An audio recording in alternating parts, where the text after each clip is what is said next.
Hello friends, எல்லோரும் எப்படி இருக்கீங்க? நான் ரொம்ப சூப்பராக இருக்கேன். என்னோடய சேனலை சப்ஸ்கிரைப் பண்ண எல்லாருக்குமே ரொம்ப ரொம்ப நன்றிங்க. இன்னும் என்னோடய சேனலை சப்ஸ்கிரைப் பண்ணாமல் பார்க்குறீங்க அப்படின்னா மறக்காமல் சப்ஸ்கிரைப் பண்ணிக்கோங்க அண்ட் சப்போர்ட் பண்ணுங்கள். இன்றைக்கி வந்து ரொம்ப டெம்ப்டிங்காக இருந்துச்சா, ஸோ அதனால் எக் ரைஸ் சாப்பிட்லாம் அப்படின்னு சொல்லிட்டு நான் பிளான் பண்ணிவிட்டு எக் ரைஸ் தாங்க இன்றைக்கி லஞ்சுக்கு பண்ணியிருந்தேன். அந்த எக் ரைஸ் வந்து நான் எனக்கு ஏற்ற மாதிரி சிம்பிளாக நான் ட்ரை பண்ணி பார்த்தேன். ரொம்பவே டேஸ்ட் சூப்பராக இருந்துச்சு. நீங்களும் இந்த மாதிரி ட்ரை பண்ணி பாருங்கள். என்ன பண்ணேன் அப்படின்னா, அந்த ரைஸ்க்கு வந்து பார்த்திங்கன்னா நான் வந்து வெங்காயம், தக்காளி வந்து பொடியாக கட் பண்ணிவிட்டு அதுக்கப்புறம் கேரட், பீன்ஸ், கோஸ் எடுத்துக்கிட்டேன்.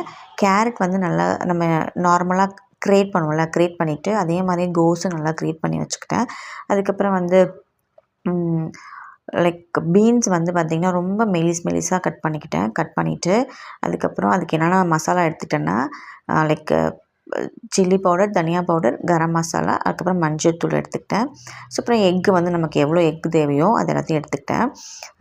அப்புறம் அரிசி வந்து பார்த்திங்கன்னா நம்ம சாதம் வந்து வடித்து எடுத்துக்கணும். குக்கரில் வைக்காமல் நான் வடித்து எடுத்துக்கிட்டேன். இப்போ வந்து எண்ணெய் ஊற்றிக்கணும். வானலில் வந்து எண்ணெய் ஊற்றிட்டு அதில் கருவேப்பிலை ஆட் பண்ணிவிட்டு வெங்காயம், தக்காளி சேர்த்துட்டு அதை நல்லா வதக்கி விட்டுக்கோங்க. அதுக்கப்புறம் நம்ம வந்து பார்த்திங்கன்னா நம்ம ரெடி பண்ணி வச்சுருந்த வெஜிடபிள்ஸ்லாம் அதை சேர்த்துட்டு அதையும் நல்லா மிக்ஸ் பண்ணி விட்டுட்டு அதுக்கப்புறம் நம்ம மசாலா எல்லாம் சேர்த்துக்கோங்க. அப்புறம் தேவையான அளவு உப்பு சேர்த்துட்டு மசாலாவோட பச்சை வாசனை போகிற வரைக்கும் நல்லா அதை மிக்ஸ் பண்ணி விடுங்க. மிக்ஸ் பண்ணி விட்டுட்டு நமக்கு எத்தனை எக்கு தேவை, ஆக்சுவலாக நம்ம ரைஸ்க்கு வந்து கொஞ்சம் ஈக்குவலாக எக் இருக்க மாதிரி எடுத்துக்கோங்க. ஒரு கப் ரைஸ் அப்படின்னா ஒரு 2-3 எக்கு சேர்த்துக்கோங்க, ரொம்ப நல்லாயிருக்கும்.